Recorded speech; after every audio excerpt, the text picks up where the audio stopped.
Hello friends, London ലൈഫിൻ്റെ പുതിയൊരു വീഡിയോയിലേക്ക് എല്ലാവർക്കും സ്വാഗതം. ഇത്തവണത്തെ ഓണം സൗത്തൻടോൺ സീയിൽ ആഘോഷിക്കാനാണ് ഞങ്ങൾ തീരുമാനിച്ചത്.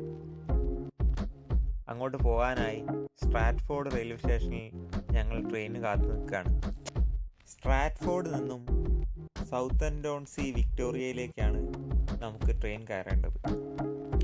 ഇപ്രാവശ്യം എൻ്റെയും അനന്തുവിൻ്റെയും കൂടെ രഞ്ജുവേട്ടനും കൂടിയുണ്ട്. പതിവ് പോലെ തന്നെ ട്രെയിനിലൊന്നും ഒരു തിരക്കും കാണുന്നില്ല. വളരെ വേഗത്തിലാണ് ഇവിടുത്തെ ട്രെയിനുകൾ സഞ്ചരിക്കുന്നത്. സ്ട്രാറ്റ്ഫോർഡിൽ നിന്ന് സൗത്ത് എൻഡ് വിക്ടോറിയയിലേക്ക് ഏകദേശം 3/4 മണിക്കൂർ ദൂരം യാത്രയുണ്ട്. പുറത്തേക്ക് നോക്കിക്കഴിഞ്ഞാൽ കാണാം എത്ര വേഗത്തിലാണ് ഈ ട്രെയിന് പോകുന്നതെന്ന്.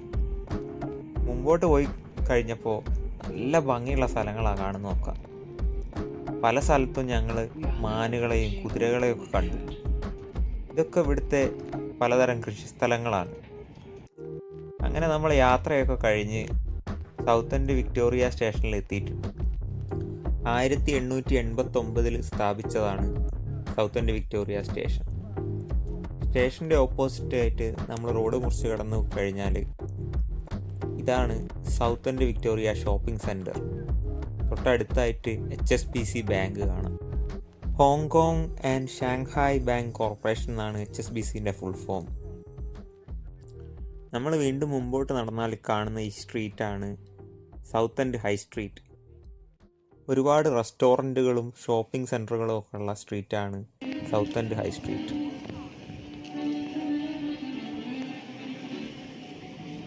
മിക്കവാറും യൂറോപ്യൻ രാജ്യങ്ങളിലൂടെ നമ്മൾ സഞ്ചരിച്ചു കഴിഞ്ഞാൽ ഇതുപോലത്തെ ഒരുപാട് കലാകാരന്മാരെ കാണാൻ പറ്റും. അവർ ജീവിക്കാൻ വേണ്ടി വിവിധതരം വാദ്യോപകരണങ്ങൾ റോഡ് സൈഡിൽ ഇരുന്നിട്ട് വായിച്ചുകൊണ്ട് നിൽക്കും. ഞാൻ ആളുടെ വീഡിയോ എടുത്തപ്പം അയാൾക്ക് ഭയങ്കര സന്തോഷമായി. സാധാരണ ഞങ്ങൾ ഓണത്തിന് ഈസ്റ്റാമിലോ അല്ലെങ്കിൽ ഇന്ത്യക്കാർ താമസിക്കുന്ന സ്ഥലങ്ങളിലൊക്കെ പോയി സദ്യ കഴിക്കാറാണ് പതിവ്. ഇത്തവണ സൗത്ത് എൻഡ് സീയിലെ ഞങ്ങളുടെ സുഹൃത്തിൻ്റെയും കുടുംബത്തിൻ്റെയും കൂടെയാണ് ഓണാഘോഷം. അവർ സ്നേഹം നിറഞ്ഞ് വിളമ്പിയ സദ്യ ഞങ്ങൾ ആസ്വദിച്ച് കഴിച്ചു. പഴവും പപ്പടവും 3 തരം പായസമൊക്കെ ആയിട്ട് സദ്യ ഗംഭീരമായിരുന്നു. ഭക്ഷണം കഴിച്ച് സുഖമായിട്ട് കുറച്ച് സമയം കിടന്നുറങ്ങി. ഒരു 5 മണിയൊക്കെ ആയപ്പോൾ ഞങ്ങളെല്ലാവരും കൂടി ഈ ചുറ്റുപാടും ഒന്ന് കാണാൻ വേണ്ടിയിട്ട് പുറത്തേക്ക് ഇറങ്ങിയതാണ്. സൗത്ത് എൻഡ് സീ ഇംഗ്ലണ്ടിലെ എസെക്സ് എന്ന് പറയുന്ന സ്ഥലത്താണ്. ഇതൊരു കോസ്റ്റൽ ടൗണാണ്. ഏകദേശം 12 കിലോമീറ്ററോളം നീണ്ടു കിടക്കുന്ന വളരെ വലിയൊരു ബീച്ചാണ് സൗത്ത് എൻഡ് സീയിലുള്ളത്. നമ്മൾ വീണ്ടും മുന്നോട്ട് പോകുമ്പം കാണുന്നതാണ് റോയൽ ഹോട്ടൽ. ഈ പ്രദേശത്തെ ഏറ്റവും പഴക്കമുള്ള ആദ്യത്തെ ഹോട്ടലാണിത്. 1791 കാലഘട്ടങ്ങളിൽ നിർമ്മിച്ചതാണെന്നാണ് പറയുന്നത്. സൗത്ത് എൻഡ് സീയിലെ മറ്റൊരു പ്രത്യേകതയാണ് നമ്മളിപ്പോൾ മുന്നോട്ട് നോക്കിയാൽ കാണുന്ന ഈ പിയർ, അതായത് കടൽപ്പാലം. ഇപ്പോൾ നിലവിലെ ലോകത്തിലെ ഏറ്റവും നീളം കൂടിയ കടൽപ്പാലമാണെന്നാണ് പറയുന്നത്. കരയിൽ നിന്നും കടലിലേക്ക് 2.25 കിലോമീറ്റർ നീണ്ടു കിടക്കുന്ന പിയറാണ് സൗത്ത് എൻഡ് സീയിലുള്ളത്. നമ്മളിപ്പോൾ നടക്കുന്നത് തീരത്തോട് തൊട്ട് ചേർന്നിട്ടല്ല, കുറച്ച് വിട്ടിട്ടാണ്. അതായത് ഒരു മലയുടെ താഴ്വാരം പോലെയാണ് ഈ സ്ഥലം. താഴെ കടലും നമ്മൾ ഈ മലയുടെ മുൾഭാഗത്തൂടെ ഇങ്ങനെ നടക്കുകയാണ്. ഇതാണ് സൗത്ത് എൻഡ് സീയിലെ ക്ലിഫ് ലിഫ്റ്റ്. ദൂരെ നമുക്ക് കടൽ കാണാം. കടലിൽ നമ്മൾ തീരത്തേക്ക് കയറി വന്നു കഴിഞ്ഞാൽ വേഗത്തിൽ മുകളിലേക്ക് എത്താനുള്ള ലിഫ്റ്റ് സർവീസാണ്. ഇത് കണ്ടപ്പോൾ എനിക്ക് ആദ്യം ഓർമ്മ വന്നത് പഴനിയിലുണ്ട് ഇതുപോലെ ഒരു വിഞ്ച് സർവീസ്. ഒരു ട്രെയിനിൻ്റെ ബോഗി പോലത്തെ സെറ്റപ്പിൽ നമ്മൾ താഴോട്ടും മുകളിലേക്കും പോകുന്നത്. പക്ഷേ ഇത് ലിഫ്റ്റാണ്. ഇനി ഞാനൊരു അടിപൊളി സംഭവം കാണിച്ചു തരാം. ഈ സ്റ്റാച്യു കണ്ടോ? ഇത് പണ്ട് ഇംഗ്ലണ്ട് ഭരിച്ചിരുന്ന ക്വീൻ വിക്ടോറിയയുടെ ഓർമ്മയ്ക്ക് വേണ്ടിയിട്ട് 1898 ഇവിടെ മേയറായിരുന്ന ബെർണാഡ് വിൽഷെയർ ഉണ്ടാക്കിയതാണ്. റോമിലുള്ളൊരു ശില്പി കറാറ മാർബിൾ എന്ന് പറഞ്ഞ ഒരു പ്രത്യേക കല്ല് വെച്ചുണ്ടാക്കിയ പ്രതിമയാണ്. ഇതാണ് നമ്മൾ ആദിക്കുട്ടൻ. ഞങ്ങളൊക്കെ അവൻ്റെ വീട്ടിലേക്ക് ഓണാഘോഷിക്കാൻ വന്നതുകൊണ്ട് ആൾ ഭയങ്കര ഹാപ്പിയാണ്. അതുകൊണ്ട് ഇന്ന് അവൻ അനന്തുവിൻ്റെ കൂടെ തന്നെയാണ് കളിയും ചിരിയായിട്ട്. നമ്മളിപ്പോൾ ഈ ഹില്ലിൻ്റെ ഏകദേശം ടോപ്പിലെത്തിയിട്ടുണ്ട്. ഈ കാണുന്നതാണ് സൗത്ത് ടോൺ സീയിലെ കടൽ. കടൽ എന്ന് പറഞ്ഞാൽ ഇപ്പോൾ വേലിയിറക്ക ടൈം ആയതുകൊണ്ട് തീരെ വെള്ളമില്ല, മുഴുവൻ കരയാണ് കാണുന്നത്. അങ്ങനെ അവിടുന്ന് തിരിഞ്ഞു നോക്കിയപ്പോൾ കണ്ട ഒരു പാർക്കാണിത്. പ്രിറ്റ്വെൽ ഗാർഡൻസ്, പ്രിറ്റ്വെൽ സ്ക്വയർ എന്നൊക്കെയാണ് ഈ പാർക്കിനെ വിളിക്കുന്നത്. നമ്മളെ സ്വീകരിക്കുന്നത് തന്നെ ഒരു പഴയ ക്ലോക്കാണ്. ഇവിടെ ഇപ്പോൾ രാത്രി 8 മണി ആയിട്ടുണ്ട്. പറഞ്ഞാൽ വിശ്വസിക്കില്ല. സമ്മർ ടൈമിൽ UK സൂര്യൻ അസ്തമിക്കണമെങ്കിൽ ഒരുപാട് വൈകും. 9 മണി 10 മണി സമയമൊക്കെ ആയാൽ മാത്രമേ സൂര്യൻ അസ്തമിച്ചിട്ട് കുറച്ചെങ്കിലും ഇരുട്ടാവുള്ളൂ. ഇവിടെ വൈകുന്നേരം ഒരുപാട് ആളുകൾ സമയം ചിലവഴിക്കാൻ വരുന്നു. എത്ര മനോഹരമായിട്ട് ഇവർ ഈ ഗാർഡൻ സെറ്റ് ചെയ്തതെന്ന് കണ്ടോ. പല തട്ടുകളായിട്ട് പൂക്കൾ, നടുക്ക് നല്ലൊരു ജലധാര, പിന്നെ നമുക്ക് ഇരിക്കാൻ വേണ്ടി ഒരുപാട് ബെഞ്ചുകളൊക്കെ വെച്ചിട്ടുണ്ട്.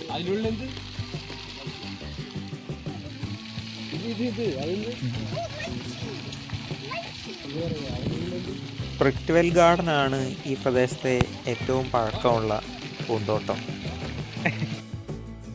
നമ്മളെ നാട്ടിൽ കാണാത്ത മറ്റൊരു പ്രത്യേകത ഇവിടുത്തെ ഈ ബെഞ്ചുകളാണ്.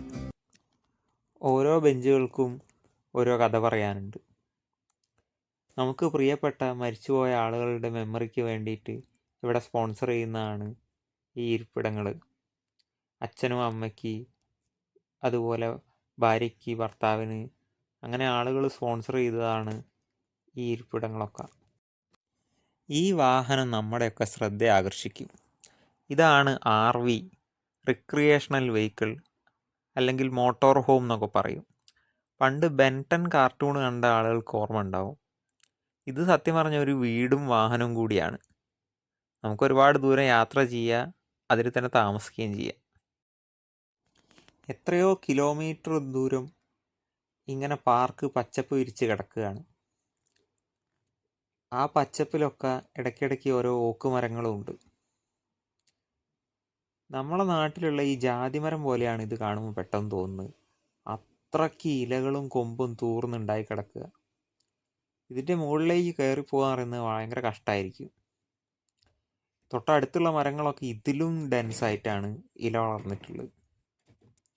ഒരു മഴയൊക്കെ പെയ്ത് കഴിഞ്ഞാൽ ഈ മരത്തിൻ്റെ ചുവട്ടിൽ വന്ന് നിന്നാൽ ഒരു തുള്ളി വെള്ളം പോലും നമ്മളെ മേത്ത് വീഴില്ല. ഐസ് ഏജ് സിനിമ അല്ലേ, ഒരു കാർട്ടൂൺ സിനിമ, അതിലൊരു അണ്ണാൻ ഒരു നെട്ടിൻ്റെ ബാക്കിൽ ഓടുന്നുണ്ട്. അതാണ് ആക്കോൺ എന്ന് പറയുന്ന നെട്ട്. ആ നെട്ട് ഈ ഓക്കുമരത്തിൻ്റെ കായയ്ക്ക് പറയുന്നതാണ്. പെട്ടെന്ന് മനസ്സിലാക്കാൻ അതാണ് എളുപ്പം.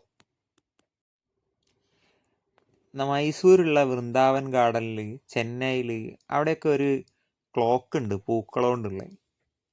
അതുപോലെ ഈ പാർക്കിൽ ഇവരുണ്ടാക്കിയൊരു ക്ലോക്കാണിത്. ആ കാണുന്നത് മിനിറ്റ് സൂചി, മണിക്കൂർ സൂചിയും ഒക്കെയാണ്. ഓരോ മിനിറ്റിലും അത് ചലിച്ചുകൊണ്ട് നിൽക്കും. ഇവിടെ ഒരു ബിന്ന് കാണാം, ഡോഗ് വേസ്റ്റ് എന്ന് എഴുതിയിട്ടുണ്ട്. ആരെങ്കിലും പാർക്കിൽ പട്ടീനെയായിട്ട് നടക്കാൻ വന്നാൽ സത്യം പറഞ്ഞാൽ ഈ പട്ടിക്കാട്ടം ഇടാൻ വേണ്ടിയിട്ടുള്ളൊരു ബിന്നാണത്. ഇവിടുത്തെ ഈ ബിൽഡിംഗ് നോക്കണ്ടോ, 100 കണക്കിന് വർഷം പഴക്കമുണ്ടാവും. അതുപോലെ തന്നെ ഒരുപാട് ചരിത്രം ഉറങ്ങുന്ന ഒരു നാടാണിത്. ഇവിടെ വേൾഡ് വാർ 1ൻ്റെയും 2ൻ്റെയും ഈ നാട് യുദ്ധത്തിൽ പങ്കെടുത്തതിൻ്റെയൊക്കെ ഓർമ്മയ്ക്കുണ്ടാക്കിയ ഒരു പ്രതിമയാണിത്, ഒരു സ്മാരകം. ലെസ്റ്റ് വി ഫോർഗെറ്റ് എന്നാണ് അവിടെ എഴുതിയത്. അതിൻ്റെ ശരിക്കുള്ള അർത്ഥം എന്താണെന്ന് വെച്ചാൽ ഒരിക്കലും മറക്കാതിരിക്കാൻ വേണ്ടിയിട്ടാണ്.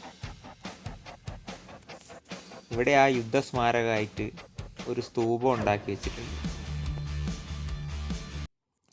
ഞങ്ങൾ ഏകദേശം 2-3 കിലോമീറ്റർ മുന്നോട്ട് നടന്നു. ഇനി തിരിച്ച് കടൽ തീരത്തൂടെ നടക്കാമെന്നാണ് വിചാരിക്കുന്നത്. അതിനു വേണ്ടിയിട്ട് ഈ കുന്ന് ചെറുതായിട്ട് ഇറങ്ങുകയാണ്. ഇടയ്ക്കിടയ്ക്ക് നമുക്ക് തീരത്തേക്ക് പോകാൻ വേണ്ടിയിട്ട് ഇതുപോലെ ചെറിയ റോഡുകളുണ്ട്. അപ്പോൾ നേരെ ഇരുട്ടി തുടങ്ങിയതുകൊണ്ട് ഈ വഴി താഴേക്ക് ഇറങ്ങിയിട്ട് തിരിച്ചു പോകാമെന്നാണ് വിചാരിക്കുന്നത്.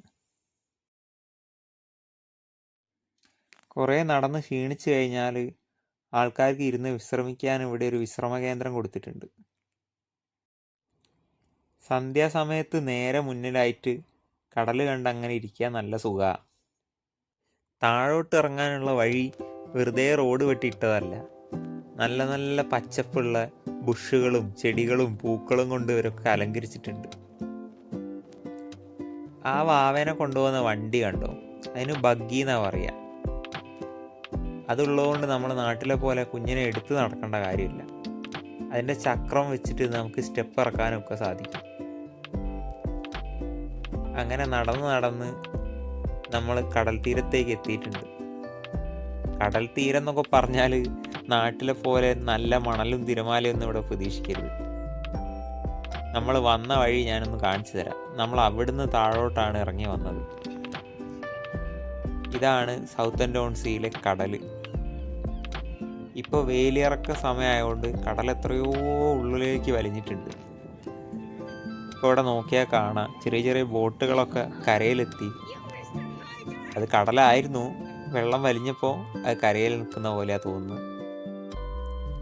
കടലിലേക്ക് ഇറങ്ങി നമുക്ക് കാഴ്ചകൾ കാണാൻ വേണ്ടിയിട്ട് കുറേ സ്റ്റെപ്പുകൾ ഇട്ടിട്ടുണ്ട്. കുറച്ച് ശ്രദ്ധിച്ചിട്ട് വേണം താഴോട്ട് ഇറങ്ങാൻ. കാരണം ഫുള്ളായിട്ട് കടലിലെ പായലും പൂപ്പലും ഒക്കെ ഉള്ളതുകൊണ്ട് ചിലപ്പോൾ നമ്മൾ കാല് വഴുതി വീഴാൻ ചാൻസ് ഉണ്ട്. ഇവിടെ ഞണ്ട്, കക്ക അതൊന്നും കാണുന്നില്ല. ഈ പച്ചപ്പ് മാത്രമേ ഉള്ളൂ. എത്രയോ കിലോമീറ്റർ ദൂരെയായിട്ട് നമുക്ക് വെള്ളം കാണാം. ഇത് കുറച്ച് മണിക്കൂറുകൾ മാത്രമേ ഇങ്ങനെ ഉണ്ടാവൂ. അത് കഴിഞ്ഞ് നാളെ വന്ന് നോക്കിയാൽ രാവിലെയൊക്കെ വീണ്ടും ഈ റോഡിൻ്റെ തൊട്ട് അടുത്തായിട്ട് വരെ വെള്ളം നിറഞ്ഞിട്ടുണ്ടാവും. അതായത് കടൽ വേലിയേറ്റം സംഭവിച്ചിട്ട് ഇങ്ങോട്ട് എത്തിയിട്ടുണ്ടാവും. അങ്ങനെ കടൽ കാഴ്ചകളൊക്കെ കണ്ട് മുന്നോട്ട് നടക്കുമ്പോൾ ഇതൊരു ഐസ്ക്രീം ഷോപ്പാണ്. എന്തൊരു തിരക്കാണെന്നറിയോ.